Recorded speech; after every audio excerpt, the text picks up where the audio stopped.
today. I'm sure the session is going to be very exciting. You'll learn a lot of new things and a very exciting recipe from Pallavi. So in today's session, you will be learning about what are different types of millets, what are benefits of eating millets, and how to, some tips to buy right quality of millets. Because even if millets may be great for our health, but if you're not choosing right quality and right way to buy, that's what something Pallavi will give you some tips. There are a lot of myths about millets. Millets are not good for thyroid patients. Millets are heaty. You can't eat millets in summers. So all those myths will get demystified today. I'm sure you'll get with facts and rationale. Then there are a lot of people face challenges when it comes to transitioning or trying to make millets or incorporate in their diet. How much, how how to soak them, how to make it as when you're trying to make in form of rice, how to make pulka. So some of these challenges is what Pallavi will help you with her knowledge and experience to overcome them. Then we will play a very special recipe of millet pancake without any wheat, gluten-free pancake. And then we will share some special offers if you want to buy millets or you want to learn more about millets. So we have some programs by Pallavi about which we'll share the details. So our expert today is Pallavi Upadhyay. She is a co-founder and managing director for Millets for Health, which is a social enterprise founded in 2016, dedicated to promote millet amongst farmers as well as bringing them to urban tables. So she is working with farmers from all over India. She is supporting a lot of initiatives by Government of India to make millets a globally accepted cereal, and as well as she work with a lot of restaurant owners, a lot of chefs, and do a lot of knowledge sessions like she's doing today to make sure right knowledge in right form reaches maximum people. So with this, I would like to welcome you, Pallavi, to the session today. We are looking forward to it. Thank you so much, Ankur. I am delighted to be here in the session today and very happy to see such enthusiastic participation and so many people who want to learn more about millets. So welcome all of you. Let's get started. My screen is clearly visible? Yes. Visible to me. All right. So what are millets? Millets are one of the oldest human foods and first domesticated cereal grain. It has been a part of our food basket for centuries. Only in the last 30 to 40 years, we had lost out on them due to increasing an increased focus on only two grains, which are wheat and rice. And, millets are found across the world. But like I said, we lost out on them due to the excessive focus on wheat and rice in India, elsewhere. And, cultivation of millets took a backseat and, consumption of millets also took a backseat. But with this year, there is definitely a renewed interest around millets. And what we all have been working for the past several years with the support of government, our Honorable Prime Minister, we are all seeing an increased interest around millets and increased curiosity. And we are very happy to see that, people are wanting to include more and more of this. As you all know, 2023 has been declared by the United Nations as the International Year of Millets. And this is done at the behest of Government of India. So you'll all be very happy to know that India is actually the leader and, the pushing force behind this entire movement and one of the most critical players in the, International Year of Millets. So that's where we are, and so much is being done across the country. around millets for the farmers, for entrepreneurs, and for general public to know more and more about these wonderful, wonderful superfoods.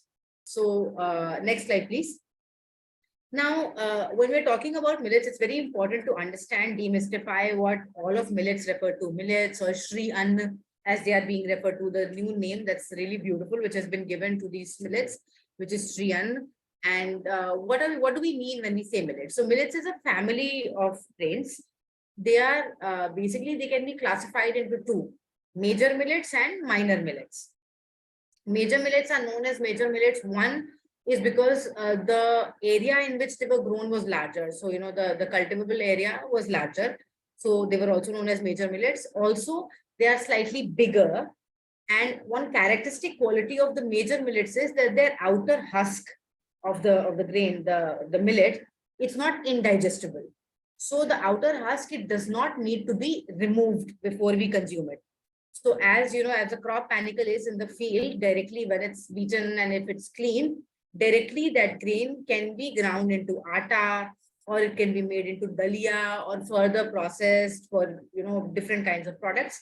We can directly utilize it. So this is the characteristic of major millets. So like I said, they don't need to be processed or dehulled after harvest. So they were more popular because of this reason also, and they were grown more. So they were known as major millets. Major millets are largely three: bajra, which is pearl millet, jwar, sorghum, and finger millet, ragi or madua, also known as finger millet. So these three are major millets. So major millets, they remain in the seed form and they can directly be utilized from the seed form. So because they remain in the seed form, they can be sprouted as well. Now, minor millets. Minor millets are smaller millets. So there are about 9 to 10 popular varieties of millets in the country. 3 of them are major millets. The rest are come under minor millets. Minor millets were not as popular. They were grown in a smaller area. So they were, and also they were smaller in size. So they were known as minor millets. All minor millets have a seed coat. So they have an indigestible seed coat outside, which cannot be digested by humans. Even birds cannot digest it. So that seed coat, that needs to be removed before we consume it. We cannot consume the millet in the seed form. So that dehusking, much like paddy rice, the outer husk, it needs to be removed. The same way, the outer husk of the minor millets, it needs to be removed before consumption. So because the cleaning of the minor millet was quite a task, the dehusking, it was harder than paddy rice, and cleaning was a task. And also because of several socio-economic reasons, millets were very hardy and other things, they used to grow in the poorest of soils. So because of all of these reasons, and primarily the minor millets, because they were more difficult to clean as well, they became unpopular because of the lack of mechanization. 6 types of minor millets are there. There is little millet, it's called kutki; barnyard millet, which is called sama, also sama ka chawal eaten during fasting; foxtail millet called kangni; kodo millet called kodo in Hindi; brown top millet called makra; and proso millet, which is called china. So these 6 are minor millets. All of these minor millets, they need to be dehusked before we can consume them. Now, like I was saying, prior to 30, 40 years ago, these were the main part of our diet. This is what India used to largely consume. But of course, over the last 30, 40 years, we've lost out on them. Next slide, please. This slide is just to show you the dehusking of minor millet. So this is little millet. And on the left, with the dark brown color with the shiny seed coat, you can see little millet with the husk, with the outer husk. The one on the left with the husk, we cannot digest. We need to remove the outer husk. It needs to be dehusked or dehulled. And we get to what is inside, which is on the right. That's the little millet dehulled, or we can also refer it as little millet rice. So that's what we can consume. So the outer husk needs to be removed and it needs to be brought in this form. This is for all the millets. Next slide, please. So all the minor millets need to be dehusked. Why should we be eating millets? Millets are basically, they are nutrient dense. They are a powerhouse of nutrition. The amount of protein, calcium, B vitamins, iron, phosphorus, all of this is very, very high in millets. All of the millets, so different millets are higher in different things. For example, Foxtail millet and proso millet are very high in protein. Ragi is amazingly high in calcium. Jawar is very high in B vitamin. So, different millets are rich nutritionally in different things. So, inclusion of a diverse variety of millets also gives us a lot of variety in nutrition that we get from these different millets in our diet. And there's no need to be confused if you feel that the names are very confusing. It's a journey for all of us. We all learn slowly, step by step. Start including them slowly in your diets, and it will get easier. So, all the millets, there are certain specific qualities that are specific to different types of millets. So some are rich in iron, some are rich in protein, etc., etc. But there are certain qualities which are similar across all the millets. All millets are gluten free. Now we need to understand what is this, this hoo-ha around gluten. People say कि पहले हमारे ज़माने में तो ये problem नहीं होती थी. Nobody used to be gluten intolerant earlier, and this has become such a fashion to eat gluten free. So we need to demystify this. Actually, as Indians, as South Asians, we are not genetically wired to be eating so much gluten. Our traditional diets largely comprised of gluten-free grains, which is all the millets, also makkah, used to eat a lot of rice. So we used to consume a very diverse platter of grains in which gluten was not there. So genetically, we are not wired to be eating so much gluten. Wheat was, even the variety of wheat that was there was more high fiber and less glutinous variety of wheat. So, and wheat was also not consumed in a very large part of the country. So, a lot of the other grains were primarily consumed. If you go back to a lot of literature, written literature, people who visited, Britishers who visited the country, there are lots of references I've found where they talk about how millets were the staples across the length and breadth of the country. So not specific to any particular region of the country, even in the south, be in the north, everywhere millets were staples. So that's why gluten is not something that's very inherent to our diets traditionally. And what has happened over the last 30, 40 years is that we have been eating excessive amounts of gluten. So what's happened is that, fiber has gone down, and, we've been eating wheat, we've been eating maida, we've been eating suji, which is mostly gluten. So this excessive consumption of gluten in form of maida and suji, and even the kind of wheat that we are eating, which is higher in gluten, lower in fiber, has led to many problems for us, which is why there is a need to switch more to gluten-free high fiber foods. Next is that all millets are complex carbohydrates. So all of the millets are, high in fiber, and their glycemic load. So the fiber to carbohydrate ratio is very high, and it gives us more fiber for every unit of carb that we are eating. So what do complex carbohydrates do? They break down slowly in the system. They give us energy over a sustained period. They do not spike our sugars. They help us in losing weight. So they're very ideal for lots of diseases and other things. The third thing about all the millets is that all the millets are alkaline. So wheat and rice are slightly acidic grains. Millets are all alkaline. And because our blood is largely alkaline, we need to be consuming more alkaline foods. So all the millets are alkaline in nature, major or minor millets. So these are the three qualities that are consistent across all the millets, which make them extremely healthy for us. Why should we be eating millets again? They help us in management of many chronic diseases. So sugar levels, the antioxidant levels in millets, they help in building immunity, weight loss because of high fiber and lower carbs, because they are alkaline, they are gluten-free, they are cancer-healing foods. They help in celiac and IBS support because they are gluten-free. The fiber and alkaline nature also helps in improving digestion overall. The fiber in millets is it basically helps us in cleansing our system. It goes down into our system. The fiber, it acts as food for the gut bacteria. It really improves our gut health overall. So that's why it helps us in management of various chronic diseases. So if you have something, it will help you manage it. If you don't have it, then it will keep you healthier and keep you away from diseases. Next slide, please. Who should eat millets? Just about everyone can eat millets. People think that it's very specific to any particular age group. No.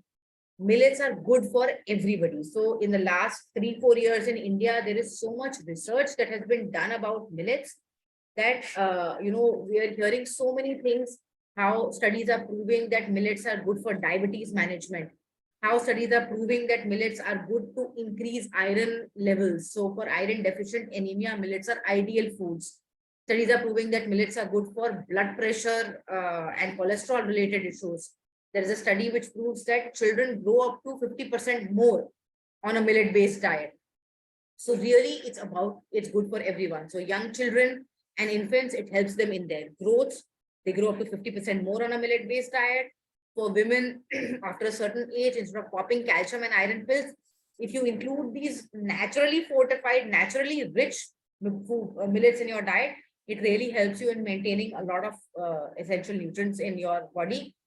For weight management, for immunity, for sedentary lifestyles and countering the effects of that. It's excellent for adults. For elderly also, if eaten in the right way, we need to know the precautions and everything. For elderly as well, it makes them feel light and healthy because they're alkaline in nature. Next slide, please. Very important thing that we need to know is how to buy the right quality of millets. Now, if you go through the trouble of switching and including more millets in your diet, it's important for you to understand that you're eating the right quality, so that you eat the millets which are good for you. Making that effort, you should be eating the millets which are actually going to give you what you are expecting from the millet. So something very important is that we should not be consuming polished millets. None of the millets are white in color. So if you're buying samak rice or barnyard millet, which is white, it is polished millet. That means that the bran layer has been completely removed. So remember I said that the minor millets, they need to be dehulled. Dehulled is important, but removing bran is not important. The same kind of thing that's happened with paddy rice, right? So we dehull it, but in the process of dehulling, a lot of the bran of the rice is removed, and what we get is essentially only carbohydrates. Now millets are much richer in fiber than paddy rice, even unpolished paddy rice. But what happens if you polish it, or if you're eating polished millets, is that you're only going to eat carbs. So the bran content, the antioxidant, the fiber content, everything, the mineral content, everything that is there, it is there, a lot of it is there in the bran layer. And if it is polished, then essentially you're eating just carbs. So it's very important to consume unpolished millets. One thumb rule is none of your millets should be white in color. If they are white, like this picture on the left, they are polished. And sometimes when the millets are polished, they are also often adulterated. Somebody very recently showed me a packet of, I'm eating this little millet and it's very good for health. On one look, it was very clear. I mean, it looked like it was little millet, but when I looked closely, I realized that it was in fact polished kodo millet. So polished kodo millet is then again not giving you any nutrition. So it's very important for us to learn and recognize the different types of millets. And if you're finding that hard, then you buy from a source which you know and trust, which actually gives you the right quality of product. So that's very, very important. Even if you have to spend 5-10 rupees extra on it, please buy, because see, you're making all that effort to eat something which is going to benefit you. But if then you end up eating bad quality of the same product just in the name of millet, because see, right now there's a flooding in the market. You're getting all kinds of quality. People are trying to outbid, outcompete, and sell something for a lower price. Just like we get paddy rice, we get so many different varieties. You pay a slightly higher price for a better quality of the product. The same way, you need to be discerning customers and understand that what is the right quality. So unpolished is one thing. The other thing is that, remember, we were talking about how we cannot digest the outer hull. So if your millet, after dehulling and the product that you're buying, if there's a large proportion of seed content, so unhulled millet is there mixed with your hulled millet, then that's going to give us digestive problems. So it's very important to see that the millet that you're buying is evenly dehulled. So the minor millet that you're purchasing should be evenly dehulled. That is very, very important to understand. Now, this is one sample that we picked up off the shelf from somewhere, from some other brand. And this is in just less than 50 grams. We found it contaminated with polished millet on the right, that white thing that you see there, a lot of seed content, and a lot of grits and other things. So if you find something with so many grades and you have to spend time cleaning it and all of that, it's better to buy something which is good quality and which is not contaminated with polished millets and lots of seeds and other things. So this is the other aspect of buying unadulterated, good quality millets. Next slide, please. These four, so a lot of people ask, what are millets? These four are not millets. Buckwheat or kuttu is not a millet. Although it is, gluten free, it's a great grain. It's a great product to eat, but it's not a millet technically. Barley or jaw is not a millet. Jawar is a millet, but jaw is not a millet. So barley has, in fact, barley has gluten also. So barley is not a millet and it is not gluten free. Corn, maize, or bhutta, this is also not a millet. It comes as a coarse cereal, but it is not. It's not in the category of millets. And amaranth, which is it's sometimes known as a pseudo millet. It has all the qualities of a millet, but technically it has not been placed in that category. Although there is some back and forth research going on over this, and it may be included in the mandate of Nutri cereals soon. But technically, it still doesn't fall in the millet category. Next slide, please. So somebody asked, how can we know about flours, whether they are made from unpolished millets or not? It's very, very important for us, again, to buy from a source that we trust, because you can't always know how it is being floured, what is being used in flouring. But essentially, the color should be able to tell you. So if you're buying kodo millet flour and it is white, then it should not be that. It should be brown in color. Even barnyard millet flour should be slightly lighter, not very white in color. So those are some of the things that as discerning customers, you will be able to understand over time. Now we'll address some myths and facts about millets. A lot of people think that millets are difficult to cook. They are not difficult to cook at all. They are as easy as anything else. It's just that we have forgotten some basic techniques that we need to use. So what our e-learning course, so today we are going to be showing you a recipe, but we also have an e-learning course, which we will share the details of. The e-learning course, basically, it tells you how to cook millets in different forms.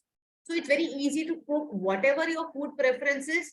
Millet can be customized to that. If you want to eat idli, sambar, dosa, pulao, biryani, roti, pancake, some continental thing, sandwiches, other things, millets can be customized to any kind of meal preference, and they're extremely easy.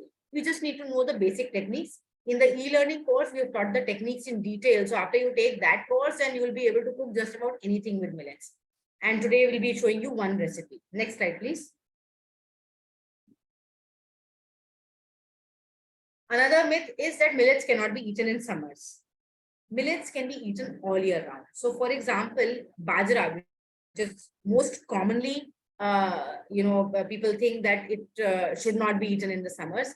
In Rajasthan and in Tamil Nadu, both, they eat bajra in the summer also. But they change the form in which they eat it. So bajra is eaten like a rabdi in Rajasthan, which is like a thing that is cooked bajra flour, or broken bajra is cooked with buttermilk, left in an earthen pot and fermented. And then it is had as a drink in the morning, which is supposed to be cooling for the body. In Tamil Nadu, they make something called as kambu food, which is kambu is bajra and food is like a fermented drink. So they make a fermented drink out of bajra, and they have it during the summer with like mint and other things. And that's supposed to be cooling for the body. So it's not so much the grain or the millet. It is basically how we are cooking the millet, how we are consuming it, what we are pairing it with, cook it with cooling spices, pair it with cooling spices, etc. And that's when it changes the nature, and it can be eaten both during the summer and in the winter. Next slide, please. Another, common conception is that millets are not good for thyroid. In fact, gluten-free foods and millets, they help and support healing of thyroid. We have now seen this in many cases also. And, there's on the internet, especially on a lot of these foreign websites, there is a lot of misinformation about millets. Under research things, demonizing something that they don't understand, and quoting one or two incidences. So there's this one particular incident in Africa where they were eating only bajra, and their diet was deficient in iodine already, which led to some problems for a certain specific population. Now, we are not saying that eat only one particular, see, anything in excess is a problem. So anything, if you eat excessively, it becomes a poison for your body. So if you eat only one type of millet and eat only that to the exclusion of all the other grains, it's going to become a problem for you. What we are talking about is increasing the diversity on your plate. Eat all types of millets, eat all types of grains, but increase more high fiber foods in your diet, increase the diversity of grains in your diet. And that's what's essential. And don't overdo any one particular type of millet. So have a balance in your meal. And that's very important. So millets are not anti-thyroid. In fact, maybe we can share a video or something with you later, which also throws more light on this. Next slide, please. Another thing that people think is millets are expensive. Actually, we need to think of it in a very different way. We need to think of millets as a health investment. But I will still counter this for you. See, when we are eating millets, if you're used to eating one glass of rice, you only probably need to eat half a glass of the millet. A lesser quantity is more nutritious, more nutrient dense, more fibrous, and more filling. So it will keep you full also. Your rice will get digested much faster. Paddy rice, millet, basically it's because it's high fiber, it keeps us feeling fuller for longer, gives us energy for longer. So from that perspective, if you look, a smaller quantity gives you more and it prevents junking in between meals. So again, less expensive there. And you need to only cook a smaller quantity. So if 1/2 kg packet of white rice and 1/2 kg packet of millets, the millet is going to last longer for you. So that's one of the aspects. Then the second aspect is that a smaller quantity of millets also becomes much bigger while cooking. So that also you need to consider. And the third thing is that if you are spending a little more on what you're eating right now and not getting sick, isn't that better than getting sick and then spending money, more money on medicines and then money on food and everything? So a little more investment right now into what you're eating is very, very important as compared to, spending more money later. So look at it as an investment. And of course, with the current environment and the push that the government is making, more and more and more people and more farmers are going to start consuming, growing millets. Demand and supply will kick in, prices will eventually go down. So all of the market is going to respond. But we need to keep making that effort, keep pushing that demand, and it's going to happen over time. It's taken us so many years to push this thing out of our system, out of our food system, out of our agricultural system. It needs a little time for it to come back and be at the level where it's good for everybody and affordable, and the pricing is comparative. Rice and wheat have seen so many subsidies also. Millet still does not have that kind of support, and we need to be working on all of that. Next slide, please. Millets are not a fad. Millets are an ancient grain. Millets have been part of our diet for centuries. There is, there is sufficient evidence, documentary and otherwise, which talk about how millets have been something which is intrinsic to our diets for many, many years. I would just like to take a moment and address all those of you getting impatient. If you first, we will cover the basic aspects and your answers, your queries will be answered at the end of the session. That's when we take all the questions, and that's how it happens in most presentations. So I would request you all to please be patient. Next slide, please. What are the challenges when it comes to cooking with millets? That's what we need to overcome. So, some of the basic challenges is how to cook millets in a fluffy way. If you what happens is then when people start cooking with millets, they are not able to get the texture right. So either it remains undercooked, which gives rise to digestive problems, or it becomes overcooked and mushy, and then it is not palatable or tasty for everyone. So we need to basically make sure that millets are cooked nice and fluffy. The water quantities are very important here. So different, and this is especially for minor millets, because the major millets, essentially they can be used like atta or dalia or in the poha form and other value added products. The minor millets are the millets which can be cooked like rice, and that's where we need to know the water quantities. So because depending on the size of different minor millets, different water quantities are there. We have a table which we will share with you. Next slide, please. So this is our table of the minor millet cooking, different water quantities for different types of millets.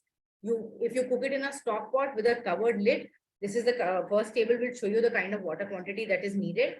When you are using the millet, you wash it, throw away the washing water, and then you soak the millet.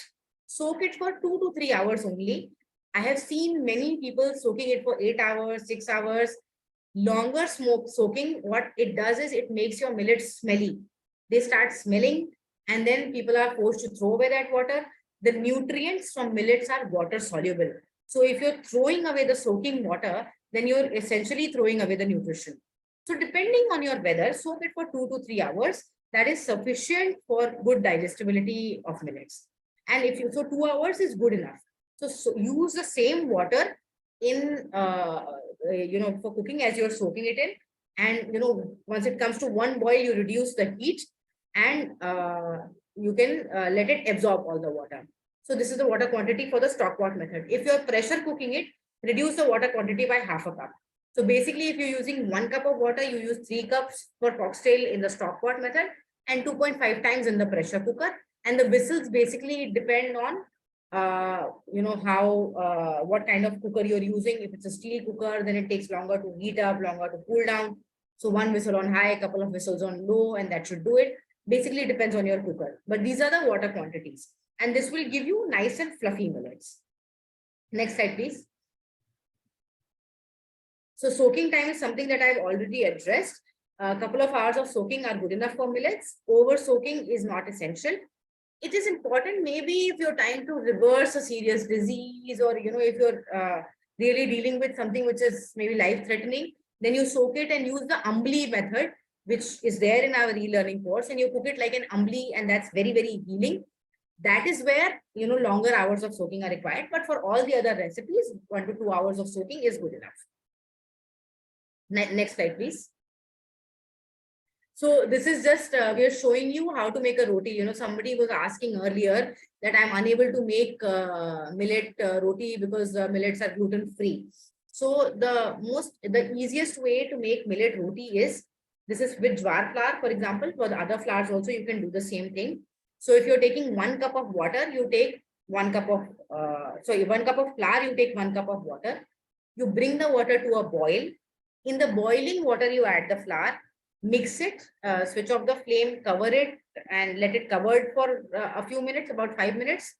And then you take it out and you knead it for about 5 minutes more. This will give you a very nice dough, and it will give you rotis which will puff up without having to add anything, using just one single type of millet flour also. So this is the technique to making nice pulkas out of millet or roti out of millet. And in the beginning, if you find you're having some trouble, you can maybe add a half spoon of oil or something to the water. But with experience, you will not need to add that also. Next slide, please. What can we cook with millets? We can cook just about anything. There's dosa, idli, biryani, pulao, kheer, khichdi, your continental things, pizza, burger, other things. And all of this can be cooked with millets. Right now, things are so much easier for us because we have so much variety of products in the market also. So if you are somebody who likes rava for making upma or idli, there is millet rava, there is poha, there is millet khichdi, millet in the sattu form, papad form, we have noodles, pasta, so many products that make it very, very easy for you. Like we as a brand, Millets for Health, we also do millet breads and idli dosa batter. So we can use millets for just about any recipe. And now there is so much variety that it gives you many, many things to work with. So we can cook just about anything with millets. Next slide, please.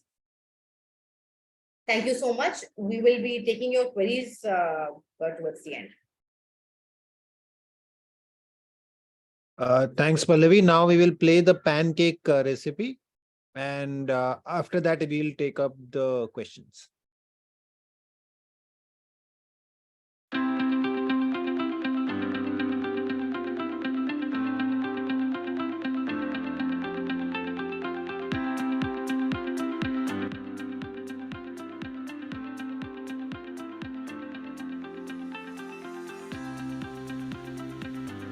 So now we are going to start mixing the ingredients for our batter.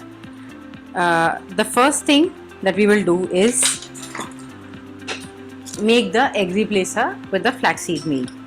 So like I said, freshly ground flaxseed powder is always best for this. So about 1 tablespoon of flaxseed powder and 3 tablespoons of water mixed to it equal 1 egg.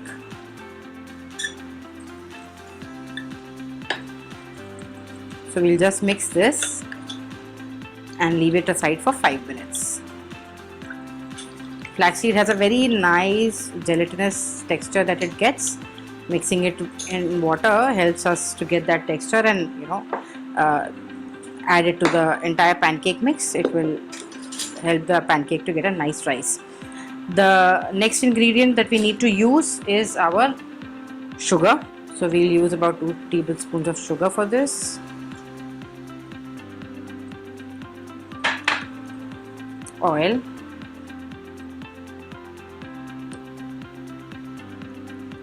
One tablespoon of oil. A few drops of,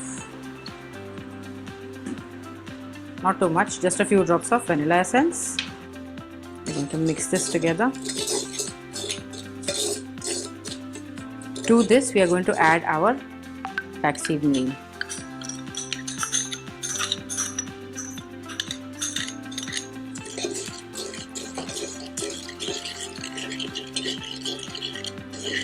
Mix this well. And now next what we're going to do is add about 1 cup of the jawar amaranth blend to this. Mix it well together.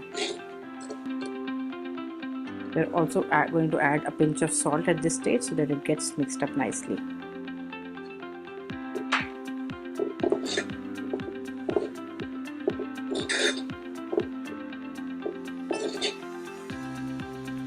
Another ingredient that's very important to add is psyllium husk. Psyllium husk is also known by the name of isabgol. So this also in gluten-free bakes, this helps to bind the whole thing together. So about half a teaspoon of psyllium husk.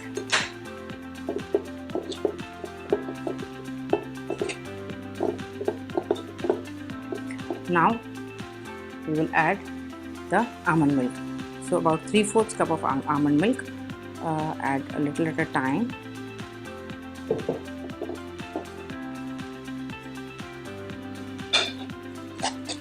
If you find that the almond milk is too thick, you can also add some water to it.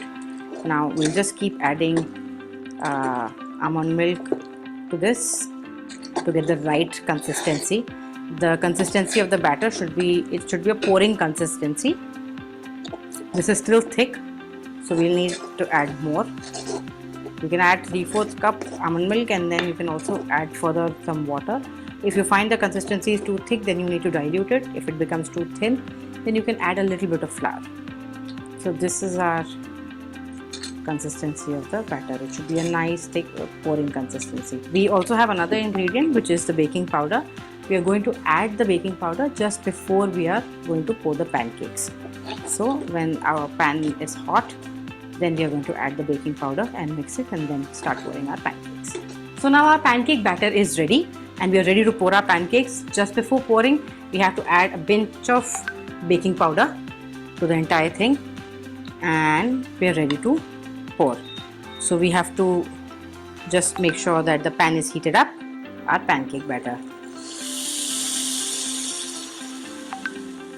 The pancake spreads out on its own. There is no need to spread the pancake like a dosa. It will spread out on its own, and once it's hot, then we can just maintain the heat at a medium level.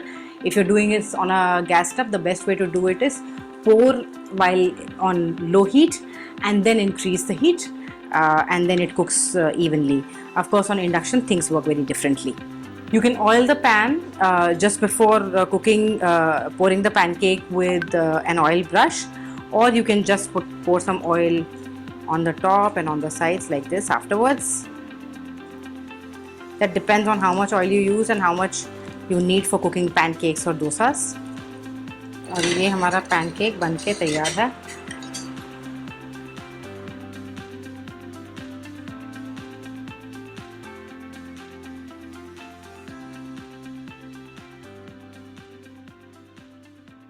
Thanks a lot. So we will now share the details of the program, and then we will take up the questions. So I hope you enjoyed. You just got a glimpse of what is in store, how you can learn.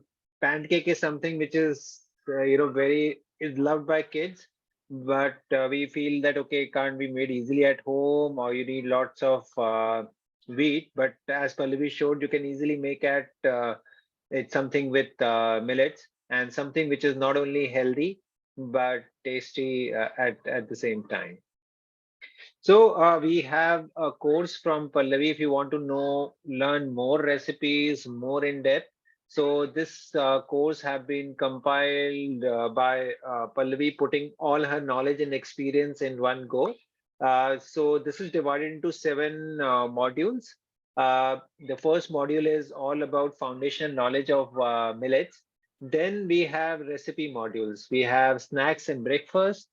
We have main course meals, rotis and breads, desserts, special snacks recording, and South Indian cooking.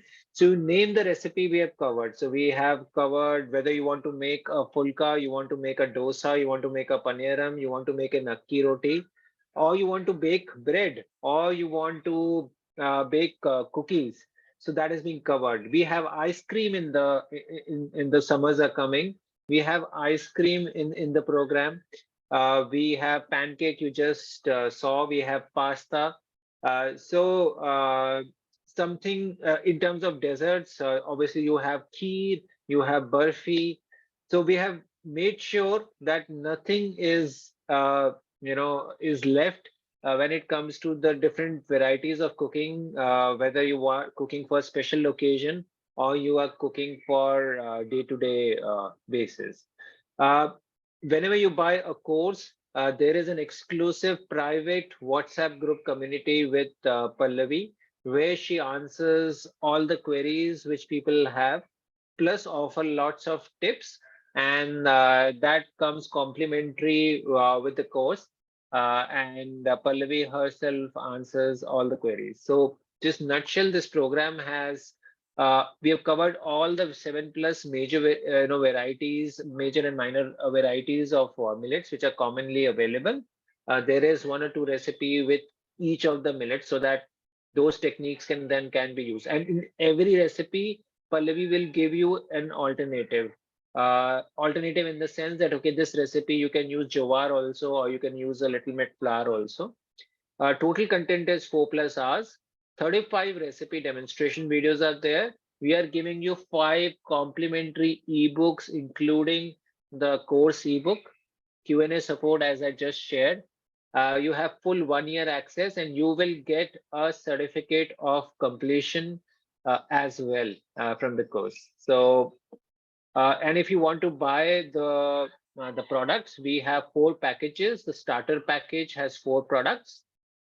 We have kids package, which has macaroni, papad, noodles, rice, sattu, jowar pops, and health package, especially for people who are recovering or have any chronic conditions. So it has a combo of Sri Dhanya millets. The 5 variants are there, and then kodo poha and a gluten-free flour.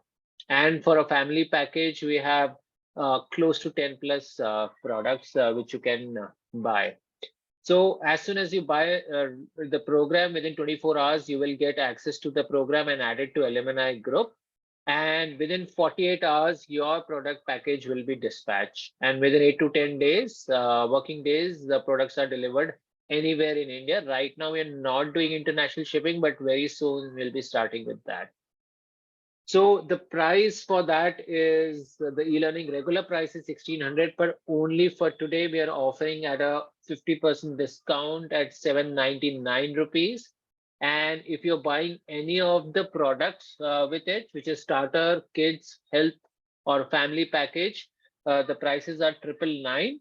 This includes the starter package, which just I showed you, and the e-learning program and all the 5 ebooks. That is for 999, and all these prices includes shipping anywhere in India. I repeat, shipping is included in all the prices. If you want to go for a kids package or a health package, the price is 1499. This includes products as well as shipping as well as the e-learning package. And if you want to go with the family package, in 2000 rupees you get all these products, plus you will get the e-learning package. So this offer is only valid for today. And you can see on the screen, we are also giving a one additional bonus for today. That is 50 vegan recipe Kickstarter course with anyone who's buying the course with us. So these prices are only valid for today. And you can pay via Paytm or GPay. The number is 99106078115. You can scan the code, which you can see on the screen right now, and so that you can make the payment. We are also be sharing the details in the WhatsApp group and in the chat box. For now, you can see you can make the payment. So now I will be taking up the questions which have been asked. So Pallavi, the first question was that about the flaxseed, about the egg replacement you use. Can you repeat that? What's the quantity and Sure, what was sure. the, yeah. Yes. So in the recipe of the pancake that you saw, obviously, so we are doing like a vegan, vegetarian recipe. So we give you an alternative. In place of one egg, you can use flax seeds, flaxseed also known as alsi or tisi in Hindi. You can use 1 tablespoon of flaxseed. Make sure that you grind fresh flaxseed powder because that really helps in the gelatinous quality. The older your flaxseed powder is, the less potent it will be. So for 1 tablespoon of flaxseed powder, mix 3 tablespoons of water in it, mix it and keep it. And then you can use that mix. This is a replacement for 1 egg. So for to replace 1 egg, you use 1 tablespoon of freshly ground flaxseed powder with 3 tablespoons of water, mix it and use it as an egg replacer. It works very well in many baking recipes. You can use not just this recipe, you can use it in other recipes also where they call for an egg. Then there is question by Achala.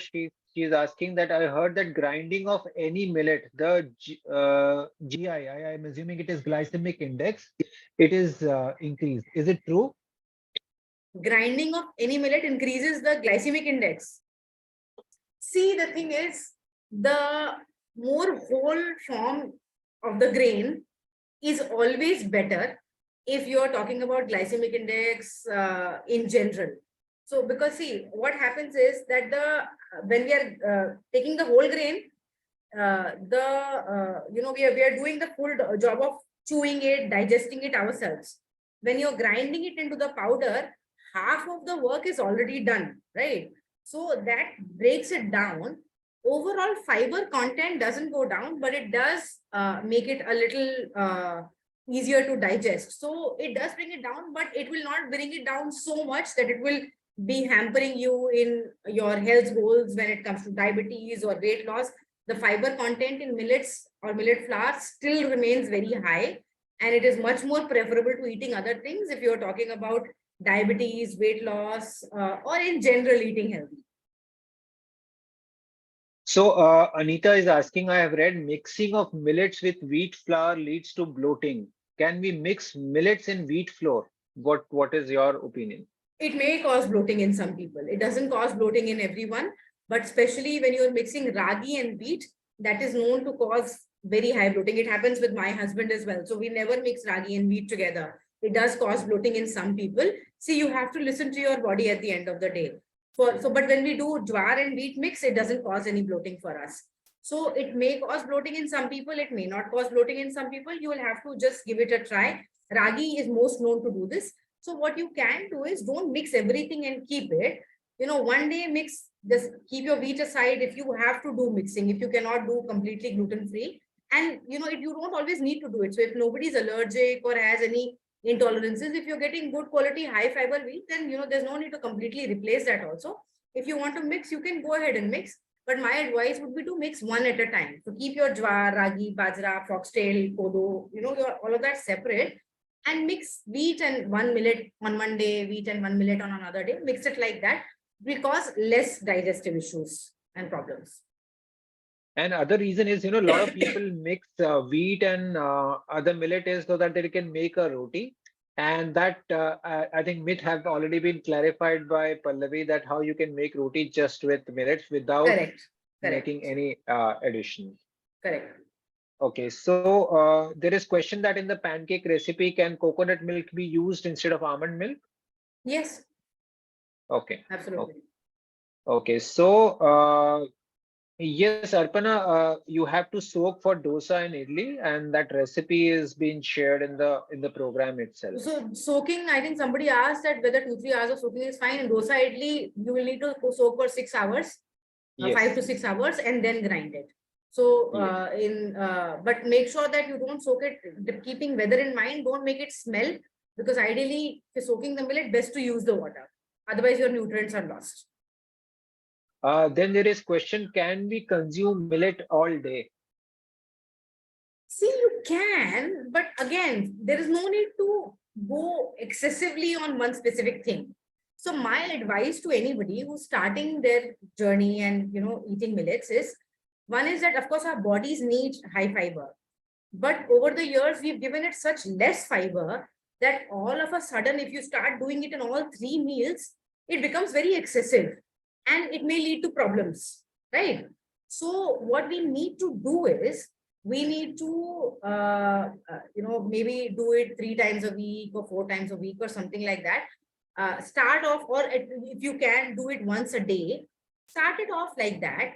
Make it a transition that not just one person, the whole family can do together, and you use it in easier forms, whatever is more palatable, more tasty to your family. If you like idli dosa, do more of that. If you like to eat khichdi, do more of that. Or if you like to eat rotis, do more of that, and include it 3-4 times a week. Gradually build it up. Sometimes we have it in 2 meals a day, but all 3 meals, one meal you can make more vegetable heavy or fruit heavy or something like that. No, doing grains excessively in every 3 meals is always not advisable in any case. So yes, you can have it, and you can, but build it up gradually. So even if you want to have it in 2 meals, you can have it in 2 meals, but don't do it all of a sudden, is my advice. Do it slowly, step by step. Yeah, I think that's great because you have to apply common sense and the rule of moderation, just like in any other food, to get best result and being more sustainable. So there is question about quinoa. So quinoa, is it a millet or what? Quinoa is basically very similar to millets, but technically it is not a millet. Also, quinoa is not something which is Indian. Origins of quinoa are in South America. It's not an Indian grain. And if we are talking about quinoa as compared to millets, there are many Indian millets which are more genetically suited to us, which are just as high in protein and fiber, foxtail millet being a case on point, which is a very comparable protein levels, foxtail millet and proso millet, and we can very easily use them. Millets also have more diversity in terms of texture and taste. There are different millets are suited for different kinds of dishes. Quinoa has a very similar one type of taste. So we do have a lot of Indian alternatives available, which is not to again demonize quinoa. Quinoa is also a great grain, but millets are much more suited to us genetically. So I advocate more consumption of that. Okay. So now there is question about using. I think that has already been answered. And flaxseed, I think we have to use raw form, not roasted, right? No, not roasted. Raw. Roasting will then again, flaxseed has that nice gelatinous quality. If you roast it, then that goes down a little bit. So raw flaxseed. Okay. So few people are asking about suggestion, like millet Maggi available. Yes, we have jowar noodles which is available. Pallavi would like to mention what is so special about the jowar noodles which you have made versus others which are available in the market. So our jowar noodles are fantastic. I mean, if I say so myself, so as a brand, We pride ourselves on excellent quality of products. In our products, on principle, there is no maida, no white sugar, no white salt, no preservatives or additives. And we are very clear about these fundamentals. So any value-added products that we make also have none of these things. Now, coming to the jowar noodles, most of the other brands that are selling noodles in the market, you will find that they will have some wheat as well. Our jowar noodles are made out of 100% millet. There is no wheat also in the noodles. And they are as good as any other instant noodles because they will cook like that. They cook almost like a Maggie dish. They come with a taste maker and they cook like that. And despite of being instant noodles, they are not deep fried. So these are dried noodles made out of 100% millet. So I feel no guilt at all in giving it to my own daughter. I feel that it's almost as good as eating a jwar ki roti. It's just something you're eating it in a different form because it contains no junk at all. Okay, so I think a lot of people are asking about the product and about the course details. Let me quickly share the details once again. Yes. So the course has almost, we have covered all the millets. Cooking with, there is at least one recipe with each millet. There is 4+ hours of content, 35 recipe demos. Why I'm calling it as demos? Because once you learn these 35, you can almost make infinite variety of millets. So because we have made sure that whatever people need, whether you want to cook a pulao, you want to make a dosa, want to make a roti, you want to make an ice cream, you want to make a pasta, you want to make a cake, you want to make a bread, cookie, everything we have covered in the program to make sure there is no variety of dish which you can think of and it is not there in the program. And all the recipes are made in none of the recipes any gluten-based product is used or any wheat is being used. And all the recipes they are plant-based. So we have not used any animal-based products as well. So these are the USPs of the product. None of these recipes in this form you will find anywhere else. And plus, very important, whenever you watch on YouTube, you will always have your disturbance coming from different ads. What about questions you have about those recipes? All these things are handled in our course because you can watch it as many as times as you want without any interruption from ads. And more importantly, your questions are answered by Pallavi in the private WhatsApp group. You get 5 ebooks as well in the course completion. There's a couple of questions I Yeah, just wanted to answer it. So somebody sure. asked whether course is a recorded video or live session. So course is pre-recorded, but what you get along with it is once you see the course, if you have any questions lifelong, you're part of us with the group. If you have any questions, I'm there to personally answer your queries and will provide you support. So Also, the somebody asked, recipe is which you couscous a millet? Couscous is not a millet. Couscous is actually like a pasta. So it's a product which is made out of wheat. It looks very similar. It's round and all that, but it's not a millet. It's a processed product made out of wheat. Okay. So just to add to what Pallavi said, the recipe which you saw, so the one except 2 bonus recording, rest all are curated videos. You saw one of the videos like pancake. So like that, the videos have been specially shot in a high production value so that you get a very clear and detailed instruction. So Cusco's question. So the name of the company is Millets for Health, and we are as a platform, it's Wellcure. So Nandita, the question have been already answered by mixing of millet flours. So as an exception, you can do it, but not on regular basis. It's just that it will make it difficult to digest. So if your digestion is very strong and your body accepts, you can mix millet, but generally it is recommended to have one millet in one meal. Yes, you will be getting a PDF of all the ebook, form. Uh, yes, you can. Vandana, there are 5 ebooks. The first ebook is obviously the course ebook. Then we have, let me quickly show you the ebook. So you can see it on your screen. You have Millets for Health, Yummy Snacks with Millets, South Indian Millet Cooking, uh, 50 Recipes for Natural Foods and Juices and Smoothies. These are the 5 ebooks you are getting. Plus you are getting the an additional course with 50 video recipes, which are all plant-based, recipes which are covered. There are no common recipes between the two programs. Yes, Ria, we will. I hope you are part of the group. I'll request my team member to post the group link in case you are not part of them, so that you can join.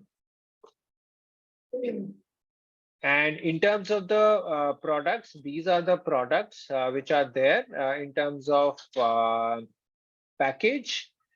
In the starter package, you get these 4 products: Little Millet Rice, Foxtail Millet Rice, Barnyard Flour, and Sprouted Jowar Flour. In the kids package, you get macaroni, papad, jowar noodles, barnyard rice, mixed millet sattu, and roasted jowar pops, which is like a replacement for your popcorn. And then health package has 2 kgs in total of 5 whole millets, poha, and gluten-free flour.